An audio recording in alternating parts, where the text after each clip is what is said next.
여러분 안녕하세요. 1월 26일 여의도 펀드매니저TV 금일 시장 전망 및 투자 전략 시작하도록 하겠습니다.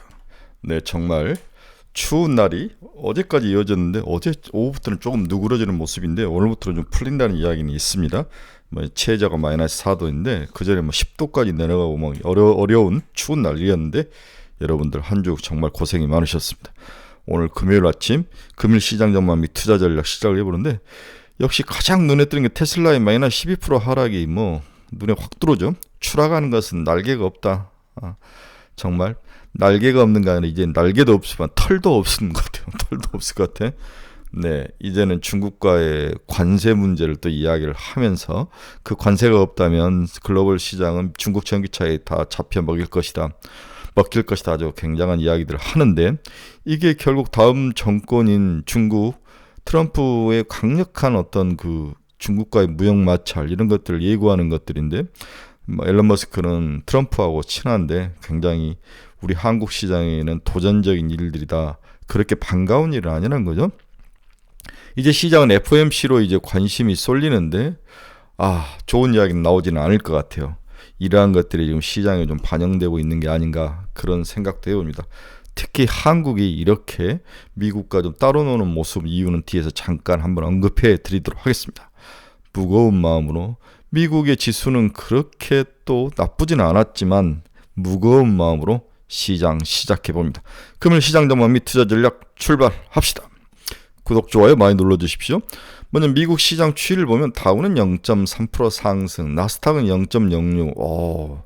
제가 아까 봤을 때는 여기였었는데 1시간 글 쓰다 보니까 여기까지 내려오네요.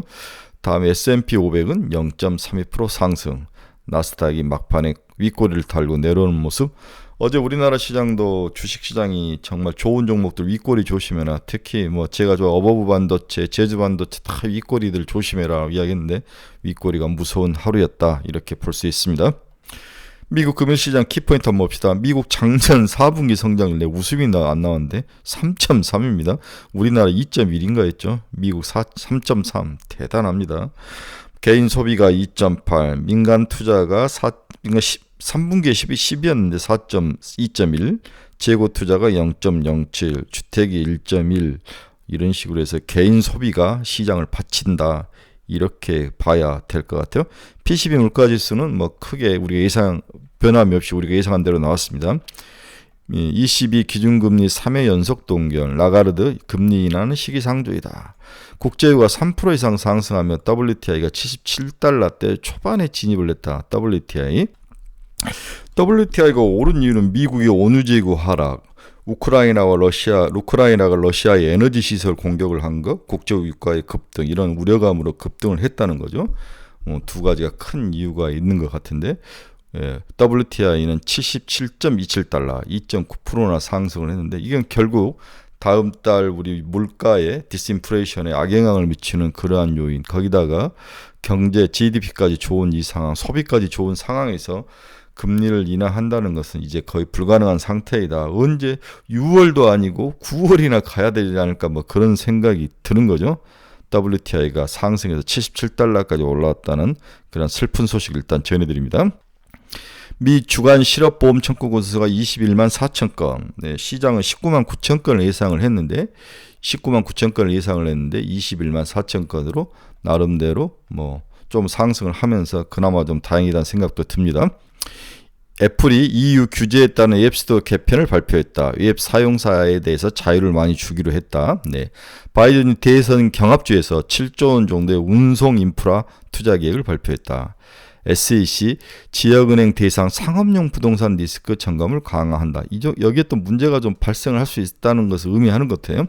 세계 최대 명품그룹 LVMH, 우리 루이비통, 모에 헤네시인데 125조 원 작년 매출 13%의 성장을 이루고 있다. 한국의 여성분들이 이 중에 반은 차지한 것 같아요. 농담입니다.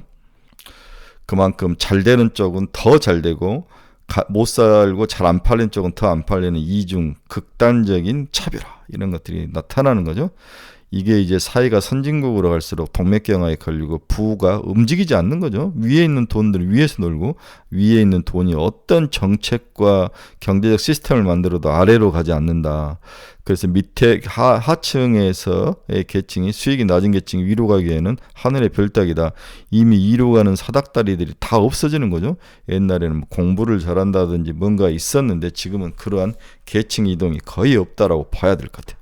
이렇게 되면 부는 더욱더 편중화가 되고 전형적인 선진국병이 걸리는 상황, 이런 것들이 우리도 조심을 해야 될 상황인데 고쳐지지는 않을 것 같습니다. 달러 지수는 0.33% 상승. 네, 103.37인데 금리는 오늘 많이 하락을 했습니다. 미국 국채 2년짜리 금리를 한번 봅시다. 4.316, 6.2bp나 하락을 했습니다. 10년짜리도 4.13, 5bp나 하락을 했는데 미국 달러 지수는 강세로 갔다는 것은 정책적으로 금리를 인하하기가 힘들다. 그래서 시중금리는 뭐 여러 가지 수급에 의해서 그동안 많이 올랐기 때문에 반락해서 내려온 것 같은데 역시 달러 지수는 크게 움직이지 않는 강세로 가는 모습. WTI도 강하고 GDP도 강하고 미국이 달러가 약할 이유가 전혀 발견이 안 되는 거죠. WTI 봤고요. 테슬라는 12.38. 오, 라이스 테슬라 걱정입니다. 걱정입니다. 네, 박순혁, 선대인, 이창환, 서재영 책임져야죠. 이 왼수 같은 사람들, 뭐 여러분 중에서도 뭐 박순혁 좋아하고 선대인 좋아할 수 있지만 저는 여러 번 경고했습니다. 그들을 믿지 마라. 그들을 믿지 마라. 그들은 시장의 변동성을 전혀 고려치 않는 사람입니다. 하수와 고수의 차이는 시장의 변동성을 죽이면서 투자하는 사람이 고수이고 변동성은 낙폭을 키우는 것은 용대리들만 할 수 있다. 용감한 대리들, 막 찌르는 애들. 박순혁과 선대인은 절대 여러분의 친구가 아닙니다. AMD는 2.06% 상승하며 오늘도 180달러를 회복을 했습니다. 네, AMD 투자하신 분, 우리의 목표는 얼마? 200달러. 엔비디아도 0.5% 상승 617달러, 애플은 0.12% 하락. 일라이닐리도 1.03% 하락을 했네요. 마이크론 테크놀로지는 1.06 상승. 반도체가 여전히 좋습니다. TSMC도 0.41% 상승. 딱 갈리죠. 엔비디아, AMD, TSMC, 마이크론 상승. 나머지들은 해보자. 2차전지는 박살. 어제 이제 가장 머리 아픈 게 로봇주인데 앨런 머스크가 뭔가 옵티머스 같은 자기 로봇주를 발표를 하거나 이렇게 하면 시장을 이끌어야 되는데 그런 것들이 없었다는 거죠. 로봇주가 시장을 리딩을 하다가 지금 박살이 나는데 뉴로메카 강력하게 밀라고 착각 걸렸죠. 38,000원까지 내려왔는데 견뎌야 됩니다. 방법은 없습니다. 이건 단기 가격 조정이라고 봐야 되기 때문에 견디셔야 되죠. 자, 어제 이제 대우증권, 미래에셋 대우증권 애널이 쓴 것이 잘 정리가 돼서 한번 여러분들에게 소개를 해드리고 싶네요. 주간 다음 주 경제 일정을 보면 미국 1월 댈러스 연은 제조업지수가 발표되고 유로존 4분기 GDP, 미국 11월 주택가격지수, 1월 12 소비자진료지수, 12월 한국 12월 산업생산과 소매판매, 미국 1분기 ADP 고용지수, EIC 고용비용지수. 이때 이제 FOMC 발표가 파웰의 의견이 있죠. 2월 1일 목요일 1월 수출입 동향, 1월 ISM 제조업 지수, 1월 2일 다음 주 금요일 1월 소비자 물가 지수, 1월 고용 지수. 그다음에 이제 기업 실적이 발표가 되는데 마이크로소프트가 발표가 되죠. 네, 다음 주 화요일 알파벳, AMD, 스타벅스, GM, 화이자, 삼성 SDI, 슈퍼이기죠. FOMC 회의 및 파월의 기자회견. 다음에 애플, 아마존, 메타 플랫폼스는 목요일날 발표가 되네요. 네, 화요일하고 목요일이 미국의 주요 기업들의 실적 발표가 있습니다. 2월 2일 엑슨모빌, 세브론, 네이버. 네, 애플 비전 프로 출시 행사가 2일날 금요일 있다. 이렇게 보시면 될 것 같아요. 이걸 좀 시장에 딱 붙여놓고 이게 미국 현지 시간이니까 그것을 보시고 잘 하시기 계속 일정 체크하고 미리미리 좀 대비를 하고 하시기 바랍니다. 제조업 경기가 턴어라운드 했다. 제조업 경기가 이 주황색인데 SM 제조업 PMI 지수가 올라오기 시작했다는 거죠. 그동안 소비로 시장을 버티고 있다가 제조업 지수가 살짝 턴에서 올라왔다는 것은 미국 경기가 확실히 연착륙이면 연착륙이죠. 경착륙은 당분간 어려울 것이다. 그만큼 미국 경제가 좋다는 거죠. 이게 지금 현재 그나마 세계 글로벌 주식시장을 버티고 있다. 저는 이렇게 봅니다. 만약에 미국의 경기가 꺾여서 금리를 인하하면 그때는 팔아야 돼요. GDP에서 GDI 갭이 살짝 상승해서 아직 좁혀지지 못하고 있는 GDP와 GDI 갭이다. 이게 이제 좀 어려운, 잘 사용하지 않는 지표의 지수를 보는데, 최근 미국의 경기 상황과 관련해 미국의 GDP는 국내 총 생산이죠. GDI는 국내 총 소득을 이야기합니다. 사실상 동일 기간 내 한 국가 내에서 이루어진 경제 활동에 대한 측정치를 말하는데, GDP와 GDI가 GDI죠. GDI가 사용되는데 같은 것을 측정하는 두 지표 사이의 갭이 올해 들어서 크게 벌어지고 있다는 거죠. 두 지표에 사전적 의미를 붙여놓으면 아까 앞에서 이야기를 했는데, 같은 한 국가의 경제 총 활동을 측정하는 GDP는 각 주체들이 모든 생산 활동을 합해서 측면이 있고, GDI는 이런 각 주체별로 발생한 개인의 소득, 기업 소득, 정부 소득을 합계한 측면에서 측정되는 차이 정도를 보면 이렇게 서로 이제 차이점이 있는 거죠. 일반적으로 GDI가 GDP보다 한 분기 정도 늦게 집계되어 발표되기 때문에 보통 먼저 나온 GDP에서만 시장 주체에 관심을 가지고 GDI는 평소 별로 관심이 없는 게 사실인데, 양 지표 간 차이가 너무 벌어지는 경우에는 그 이유가 무엇 때문인지 우리가 관심을 좀 찾아야 된다는 거죠. GDI가 GDP보다 늦게 발표되는 정황 이유로 잘 모르겠으나 아마도 기업의 관점에서 발생한 매출이 확정되고 그 이에 구성원 직원의 소득 그리고 세금 납부 확정 및 거기에 남는 기업의 이익 등 이는 발표 어떤 통계상의 차이가 있는 건데, GDP와 GDI 갭이 크다는 것은 뭔가 시장에서 문제가 발생을 하고 있다, 이렇게 봐야 될 것 같아요. 그렇죠? 네. 이런 것들을 한번 잘 보고 여러분들이 한번 보시기 바랍니다. 그래서 우리가 건전한 경제라면 GDP가 성장하면 당연히 GDI가 늘어나야죠. 현재 GDP 대비 GDI가 상대적으로 성장하지 못한다는 것은 미국은 현재 명목상으로 경제 성장률이 상당한 것처럼 보이지만 사실 과도한 부채로 촉진시킨 그러한 성장률이다. 이렇게 성장률의 그 GDP의 그 질에 대해서 사람들이 의문을 가질 수 있다는 거죠. 네, 이렇게 의미를 좀 살펴봐야 될 것 같습니다. 2024년 미국 국채 발행 계획이 있는데 작년보다도 20% 정도 늘어날 전망이다. 채권 시장은 만만치 않을 거라고 봐야 될 것 같아요. 올해 첫 FOMC 회의가 30과 31일 날 일어나는데 개최가 되는데, 디스인플레이션을 어떻게 평가할 것인가, 인하 횟수 및 시기에 대해서는 어떤 발언들이 있을 것인가, 양적 긴축 축소는 향후에 어떻게 할 것인가, 이러한 것들에 좀 중점을 가지고 봐야 되지 않겠나, 그런 생각을 해봅니다. 자, 올해 첫 슈퍼위크가 다음 주에 있죠. 네, 관전 포인트, 빅테크 중심의 상승 랠리 지속 여부, FOMC에서 던져줄 힌트, 애플, 마이크로소프트, 알파벳 등 초핵심 기업의 실적 발표들, 다음 주 화요일하고 목요일날 초 슈퍼위크라고 이야기했죠. 이런 것들을 한번 잘 보시기 바랍니다. 자, 두 번째는 전일 우리나라 주가가 윗꼬리를 달았는데 그 윗꼬리를 단 이유는 뭐냐? 여러분들이 너무 잘 아실 겁니다. 다시 한번 정리를 해봅시다. 금리 인하 가능성에 대한 확신이 외국인들과 국내 주포들을 중심으로 많지 않아 보인다. 그래서 금리 인하에 대한 가능성이 거의 없어 보이는 것들이 지금 국내에서 외국인들의 투자자들이 돈을 빼고 있다. 특히 성장주를 중심으로. 이는 결국 금리 인하의 걸림돌이 될 것으로 보이며 성장주와 IT에는 당연히 부정적으로 보는 시각이 강하다. 중국의 돈 풀기가 상대적으로 늦고 효과에 대해서 회의적으로 반응이 강하다. 한국 기업들의 수익성 하락으로 연결로 보는 시각도 존재를 하더라. 중국의 침체가. 그리고 미국 IT들이 주가 상승이 이제 맥스에 다다랐다, 천장에 다 다른 것이 아니냐, 이렇게 또 보는 시각도 시장에서 일부 반영되기 시작한다. 한국 기업들의 실적 측면에서 주가 상승에 대한 확신도 약하며 돈이 들어오지 않고 빠지고만 있다. 한국 수급에 고객 탁금이 빠지고 있는 거죠. 최근에 개인들이 지속적으로 파는데 제가 봐서 신용장구가 좀 빠지는데 뭔가 가격에서 신용을 터치하고 있는 게 아닌가. 가장 치명적인 것은 2차 전지의 급격한 상승에 대한 역작용에 대한 부정적 효과가 지금 나타나면서 2차 전지가 빠지고 2차 전지 관련주들이 굉장히 많은 종목이 연관되기 때문에 여기서 팔고 시장을 좀 쉬는 모습 속에서 다른 종목도 함께 정리하는 모습, 아니면 다른 샀던 것들을 팔아서 2차 전지를 메꾸는 작업, 바닥으로 또 보고 들어갈 수 있는 게 아니고 이런 또 수급상에서의 단기적인 그런 순환.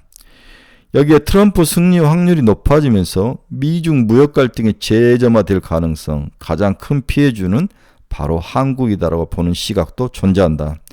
이런 이유들이 막 섞여나면서 한국 주식시장이 윗꼬리를 달면서 무조건 내려오는 그런 안타까운 모습이 전개되고 있는 게 아닌가, 그런 생각을 해봅니다.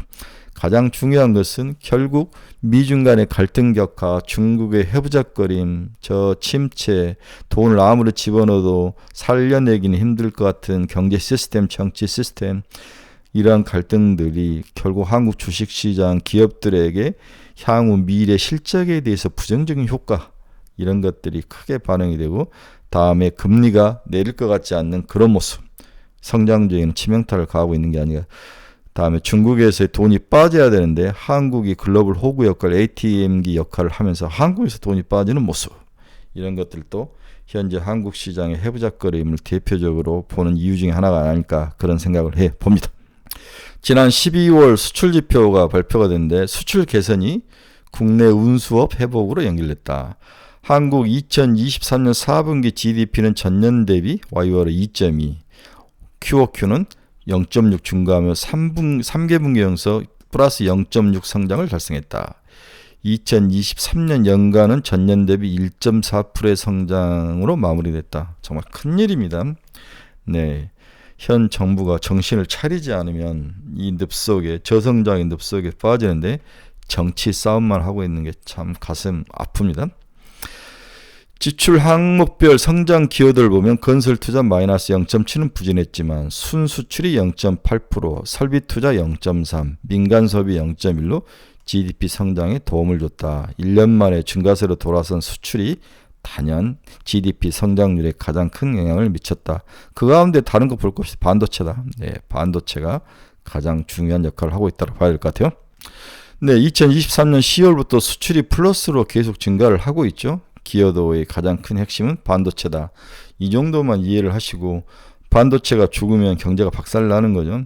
그래서 반도체로 추가로 더 상승할 것이냐, 기여도가 있을 것이냐, 저는 sure 상반기, 올 상반기까지는 반도체가 시장을 리딩할, 그래서 본격적으로 반도체의 숫자의 업그레이드가 나타날 것이다. 이걸 믿어야 되는 거죠. 믿지 않으면 이 험악한 장에서 버틸 방법은 없습니다. 네, 금융시장 결론 들어갑니다. 끝없이 추락하는 테슬라가 지금 가슴은 아프지만 이렇게 큰 상처가 나야 또 새로운 살이 돋죠. 좀 뭔가 테슬라가 시장에서 새로운 것들, 이제 자율주행, 뭐 로봇, 충전 뭐 이런 거 위에 또 새로운 그 무언가를 만들어내기를 기대를 해야 될 것 같아요. 그게 없으면 테슬라는 추가 하락이 있을 것 같다. 하지만 충분히 테슬라는 해낼 수 있을 것이다. 이제 주가의 하락의 끝이 보이지 않는데 항상 이럴 때가 바닥이라는 것을 이해하시고, 관성에 의해서 여기가 이제 바닥의 기준점인데 관성에 의해서 더 내려오죠. 더 내려왔다 올라오는데 이건 이해를 하셔야 될 것 같아요. 한국 시장은 지수보다는 종목인데 이러한 종목을 추리기가 그렇게 쉽지 않다는 거죠. 굉장히 어렵습니다. 반도체 내에서도 차별화가 매우 심하고 연속성이 부족하고 순환이 빠르며 이제 종목이 그동안 오르지 2차 전지나 반도체나 IT 중에서 오르지 않았던 종목까지도 확장돼서 나타나는 그러한 모습, 순환매가 도는 거죠. 내부에서, 섹터 내부에서 굉장히 어려운 시장이다. 할 수 없이 반도체와 CXL, HBM, AI 이러한 것들이 시장을 리딩할 수밖에 없는데 어쩔 수 없이 지속적으로 가져갈 수밖에 없다. 어쩔 수 없습니다. 네. 이제 문제는 로봇과 같은 종목이죠. 가장 중요한 것은 로봇과 같은 종목들을 어떻게 할 것인가, 이런 것들이 시장에 있는데 어쩔 수 없습니다. 돈이 전부 빠져서 2차 전지나 로봇 같은 데 빠져서 이렇게 반도체, CX 이런 쪽으로 오는데 어쩔 수 없이 이제 견딜 수밖에 없다. 그러면 단기적으로는 조정이지만 중장기적으로는 그들이 미래를 먹여 살릴 만한 그런 우상향 종목이라고 믿는다면 어쩔 수 없이 발을 적시지 않고는 강을 건널 수 없는 거죠. 이러한 교훈들을 좀 생각하시면서 견디셔야 될 것 같습니다. 오늘의 가장 어려운 점은 역시 주말 윗골이, 주말이라는 것 때문에 수급이 좋지 않을 것 같은 생각, 이것을 얼마나 잘 극복하느냐의 문제인데 오늘도 그렇게 쉬워 보이지 않는 장이 일어날 거다, 이런 생각이 듭니다. 좀 잘 견디시고 내일 스터디 모임에서 뭐 여러 가지 이야기가 있을 수 있지만 다양한 이야기들이 좀 나올 것 같으니 관심 있으신 분들은 들어오시기 바랍니다. 여러분 여기서 투자의 방향성을 잃어보신 분들은 저희 카페로 오십시오. 이 카페 주소 치고 들어오시면 됩니다. 특히 종목 상담, 물린 종목 상담이 필요하신 분들 저희 카페로 오시기 바랍니다. 또한 관심 종목이 필요하신 분들 저희 카페로 오시기 바랍니다. 이 주소 치고 들어오면은 여러분들이 신청을 하면 제가 바로 눌러줍니다. 유료입니다. 네, 잘 생각하시고 들어오시기 바랍니다. 여러분 감사합니다. 내일 아침에 뵙도록 하겠습니다.